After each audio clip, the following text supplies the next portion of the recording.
flags have been won, grand final spot secured and top 8 berths on the line. Hello and welcome to Premier Cricket TV. My name is Megan Hustwaite. We have an action-packed show coming up for you today. Great to have your company on KO Sports. 2 big guests at the desk with me today from Carlton, the skipper. Addy, Campion, welcome. Pleasure to be here. Great to see you ahead of the grand final this weekend. And from Melbourne Uni, Simon Mackin, great to have you here. Thanks for having me, Megan. Really excited to be here. We've got lots to talk about when it comes to uni, so we're going to get to that a little later. But first, we do want to acknowledge the tragic news over the last week. The great Shane Warne passing way too soon, and we want to talk about his impact on Premier Cricket and Victorian Cricket. We know what he achieved, of course, at an international level, but we're taking a look now at some pics from 2006 when he was back representing the Saints at the Junction Oval. This round was called Long Live Club Cricket, and it was where Test players went back to play for their clubs. And Simon, it's pretty wonderful when you have someone of his calibre coming back to play for the Saints. Yeah, it sure is. I mean, he didn't get many games in over the journey, obviously doing bigger and better things with the Australian team, but a tragic loss nonetheless. And yeah, heart goes out to his family and his loved ones, and also the people down at St Kilda as well. What impact did he have on you playing cricket and your love of the sport? Yeah, for me, the memory was always 2 brothers running out and saying, Warnie's coming into bowl. And you just jump off the couch and go and tune in. So, yeah, that was always the memory for me.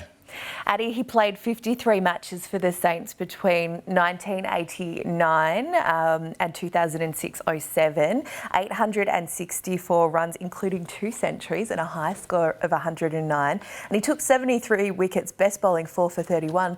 No fifer for St Kilda. Yeah, I don't think these stats quite do him justice, considering he debuted at 20 for Victoria. So I think he played very minimal games for St Kilda and left all the big fifers for the big show. Yeah, he certainly did on the biggest stage. As Simon said, our thoughts go out to Shane Warne's family, friends and loved ones. We'll move on now. International Women's Day this week. So let's get into the women's results, because 2 grand finals have already been decided. Melbourne have taken the chocolates in the second 11 grand final against Box Hill, and in the thirds against Geelong. They're looking to make it 3 in a row this weekend when they take on Carlton, but Addy's Blues are hoping to put a stop to that. Let's talk about the first 11 semi-finals. Melbourne advanced after beating Box Hill, but Addy, it was a very dramatic unfolding of how Carlton have got into their first 11 decider. Yeah, definitely not the way we would have liked to have made it into the final. I think Ringwood had a fantastic season all year and were coming home really strong. So we were really keen to match it with them in that semi-final, and unfortunately the weather didn't permit it. But yeah, we felt really sorry for Ringwood to go out that way, but either or not, we deserve to make it into the final, so we're really excited to take on the big Ds. Well, it is so exciting. You actually haven't won a first 11 final, so it's pretty incredible that you head into the decider at the Albert Ground against Melbourne. Your first finals win could be a flag. Yeah, it's pretty crazy when you say it like that. I think it's all just happened so quickly that we haven't even had a chance to think about it. Well, there's always a bit of a heartbreaking story around a grand final, and it's you. Tell us what's happened and why you won't be taking part on Sunday. Yeah, unfortunately, I have a few fractures in my back and disc issues, so I've been sidelined for the final, which is, it was quite emotional on the weekend, not knowing that I won't play the grand final with the side I've captained for the past 6 years. However, most of all, I'm just super proud and ecstatic for the group, and so that overwhelming feeling of excitement around the group is taking over. Well, you've played such a pivotal role in getting this team and this club into first 11 women's cricket, the merger with Carlton, so it's sad that you can't be out there on the field, but I guess what will your role be on Sunday? What will you be doing? Yeah, so I've been really lucky to step into more of a coaching role. So previously I was assistant coach of the club, and now I'm more working into a game day coach and doing a lot of the analysis with Reedy prior to the game. So I'm super lucky that I've had a big role in the club, and still going into the finals, I feel like I've got a job to do. Do you think you'll have time to come and chat to us during the grand final coverage on KO on Sunday? Always got time for you. We look forward to it. Can't wait for the game. Let's look at the men's results now, the penultimate round of the home and away season. And we've picked a great week to have Simon here because it's all happening down at Melbourne Uni. Yeah, it is. We had a must-win game against Northcote. Pressure was on, and to the guys' credit, they showed up and played really well. Bit of a younger side this year that we've rolled out after losing a few experienced players. So, good to see we're still in the hunt and all to play for this weekend against Essendon. So it was a gritty win over Northcote at the weekend. Have you won 2 games since Christmas? Yeah, we've definitely been on the decline since Christmas. We started the season really well. Had a tough draw out of the gates post-Christmas, but as I said, it's a young side and we're trying to rebuild a bit after the loss of some talent, but we hold high standards, so we're keen to go as far as we can this year still. Well, let's take a look at the ladder now, and as we touched on, Uni had a solid win at the weekend and fate is now in your hands, really, heading into the final round. Yeah, it's an exciting place to be. We'd obviously like to have locked up a final spot at this point, but just sitting outside the 8 at the moment. Really keen to get down to Windy Hill this weekend and put on a good performance against a pretty good side as well, with some quality players in James Seymour, Cam McClure and the like. It'll be a good test for the students, but we're playing some good cricket, so we're excited. Fascinating final round coming up. St Kilda, top of the ladder, have sewn up the minor premiership and the club championship, so congrats to the Saints. But let's get into some highlights of round 15 now as we take a look at the screen. And we have a focus this week on leg spinners in memory of Shane Warne, and we're going to start with one of the greats from Melbourne, and you're going to look to contain her this weekend, Addy. Yeah, Gil has been fantastic all season, really stepped on the scene and made a real imprint on it. All the spinners at Melbourne, they've got 3 quality top-end spinners, so yeah, that's going to be a real focus for us going into the game. Well, Simon, this was a very welcome inclusion for the students at the weekend. Yeah, we were happy to have Peter back.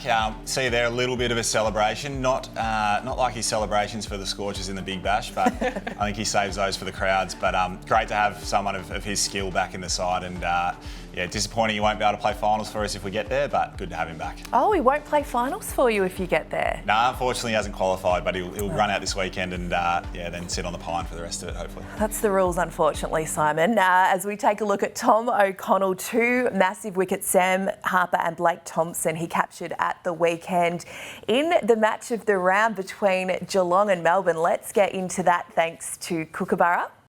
Well, Geelong are on the march at the moment, Simon. They've had a massive 2 weeks, capturing the scalp first of all at Carlton and then knocking off the D's at the Albert Ground, 220 all out.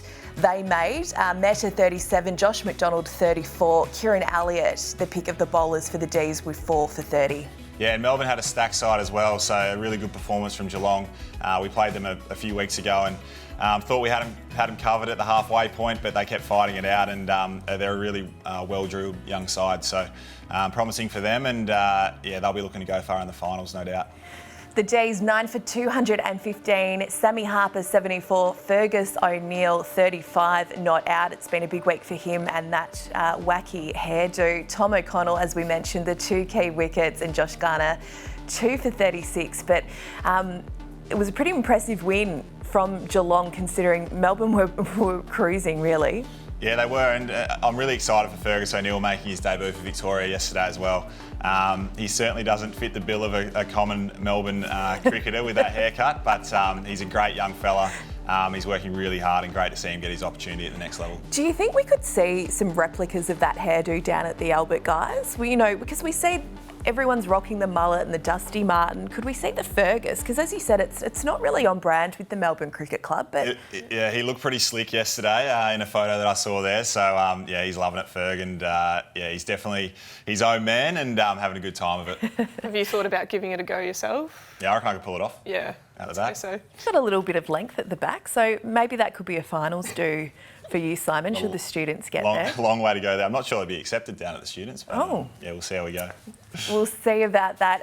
A big congratulations to Bill Sheehan, who notched 700 games at the weekend. He was officiating in that match between Melbourne and Geelong at the Albert Ground. Simon, that is a lot of games. A huge milestone for Bill. A lot of triggers from Bill. He's a great character. Great to have him. Every time you get Bill down at a game, he always provides a bit. So controls the game well, and it's a serious stint from Bill. So congratulations. Congratulations, Bill, from everyone here at Premier Cricket TV. Let's get into Player of the Round. And it is Dylan Tibbles from Richmond. Stunning figures, 6 for 28 from 8 overs against Camberwell. They're having a good season, the Tigs, Simon, and Dylan certainly contributed to that continuing at the weekend. Yeah, they've popped up this year, the Tigers. They've got a lot of young talent. They've been building for a few years now. And Dylan Tibbles probably having a quieter year than he would have liked, so good to see him put a strong performance on the board. It's pretty stunning figures, isn't it, Addy? 6 for 28. Yeah, you could only really dream of that. Let's hope that someone captures those sort of figures for you guys in the grand final this weekend against the Gs. We continue to have a look at some of the highlights here from Dylan, our player of the round, and that's a nice little celebration. I guess you kind of get tired of them after 6. Simon? Yeah, you would. As I saed, quiet year for him, but looks like he had it on a string here. So really happy for him. Works really hard in his game. Came through the pathway system with Cricket Victoria, playing in the 19s last year. So he'll be looking to build on that performance going into finals. Well, we'll be back with the performance of the round after this. I bowl, I hit, I catch, that's it. Bowling, smashing with the bat too. Smash. Woolworths Cricket Blast is for the whole crew. I bowl, I hit, I catch, cricket. Welcome back to Premier Cricket TV.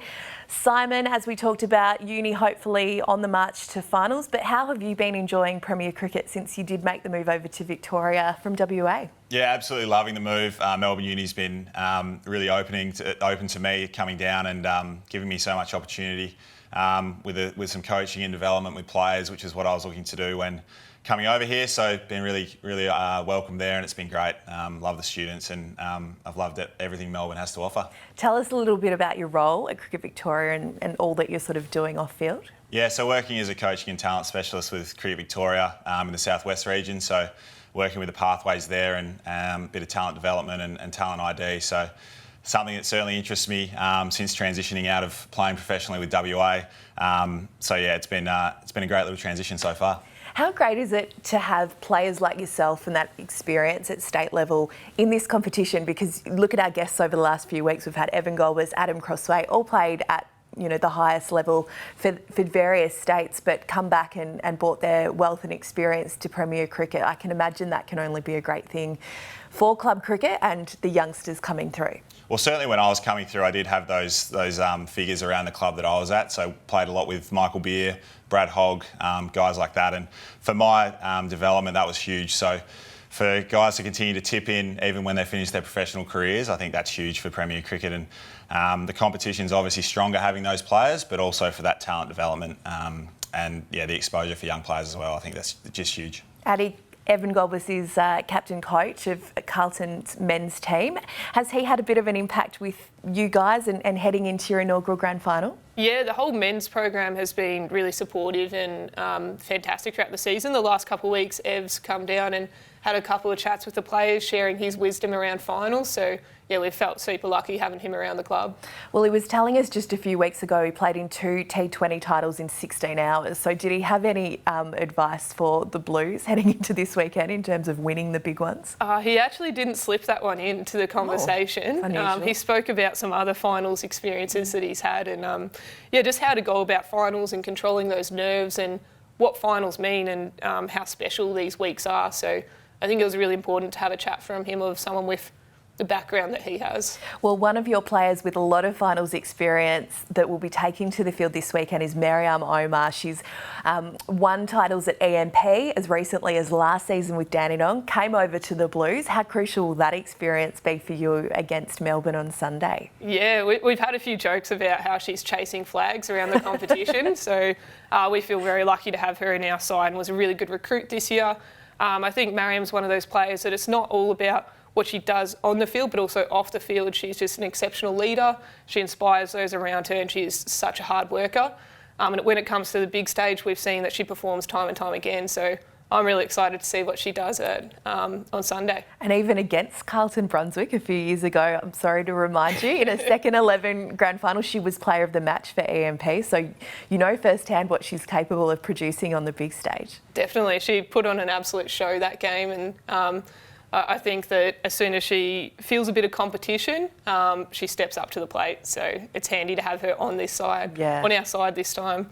Do you think the lack of experience will impact Carlton at all? Because Melbourne have played and won a couple of finals. Is that something that you think is an issue, or is it just game on? Yeah, definitely it's game on.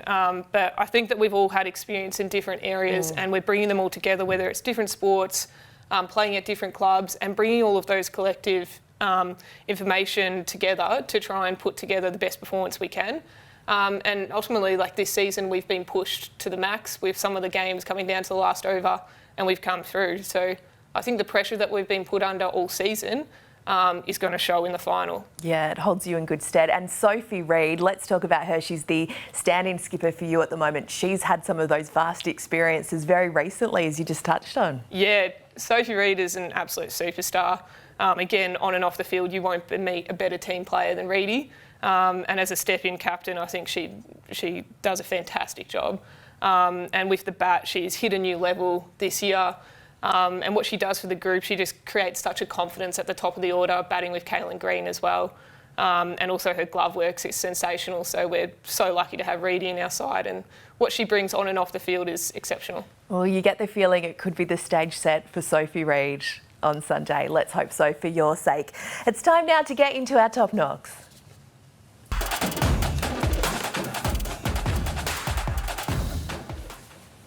Let's start at the Albert Ground, and Sam Harper 74 off 97 against Geelong for the D's on Saturday.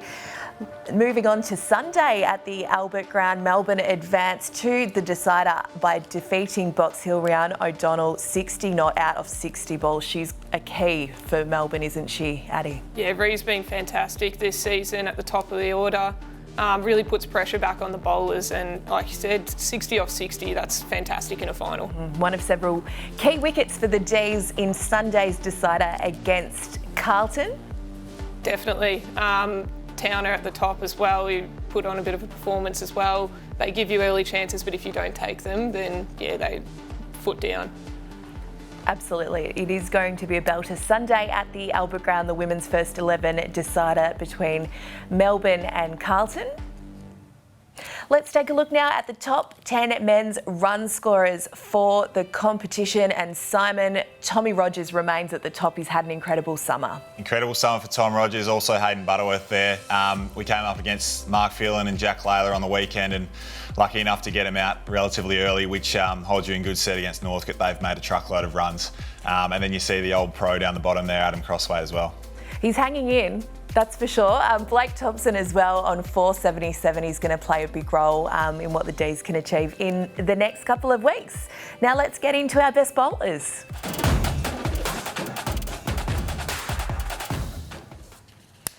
Plenty of action at the weekend. We'll start with Will Sutherland from Paran, 4 for 40.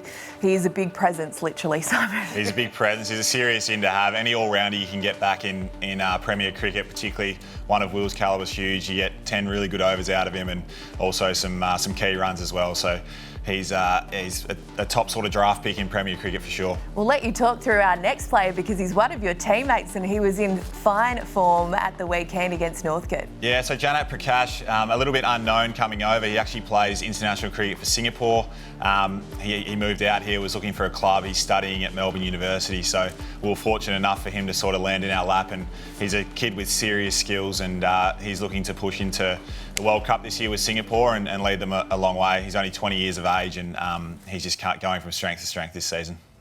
Ian Holland, 5 for 17 for the Rams, and Kieran Elliott also in the wickets there, 4 for 30 off 10 for the D's. As we take a look at our top 10 wicket takers for the men's competition, Liam Bowe remains at the top on 31, and you've got the Bombers this week. We do, so we'll have to keep an eye on Liam Bowe. He's been taking wickets for years out at Windy Hill, so he'll be a key to that match for sure. A couple of good spinners in there, but also the wily old seamers as well, and as we mentioned before, Fergus O'Neill right up there. So yeah, lots of wickets in one-day cricket this year. It's been good to watch. Huge final round coming up for the men in the final day of the home and away season as we take a look at the fixture. And as we touched on, Simon, Uni have got Essendon and you're battling for a potential finals berth. Yep, some big games this week. Melbourne Uni taking on Essendon. Students and the Bombers looking to sneak into the finals there, and that'll rely on the Footscray Northcote fixture as well. If Footscray can get the chockies there, then that opens up the top 8 position as well. If Northcote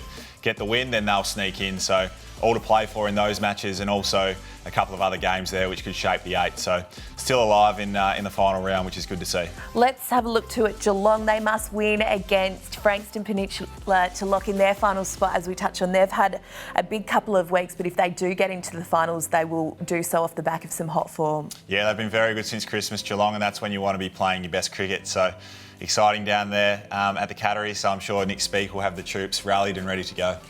Casey South Melbourne can sew up a double chance with a win against the Lions, and Richmond need to beat Carlton potentially with a bonus point to secure their double chance. So plenty on the line Saturday. Let's talk about the Dowling Shield though, Simon, because you've got some interests in there. Tell us a bit about that. That's coming up on Monday at Windy Hill. Yeah, keeping a keen eye on this match as well.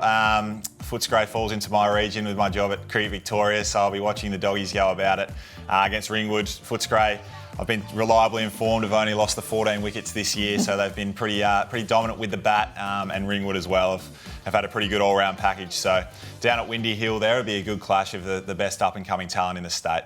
Huge weekend of cricket coming up on Sunday. Of course, it is the Premier Women's Grand Final at the Albert Ground, Melbourne, and Addy's Carlton playing for the Agnes McDonald Trophy.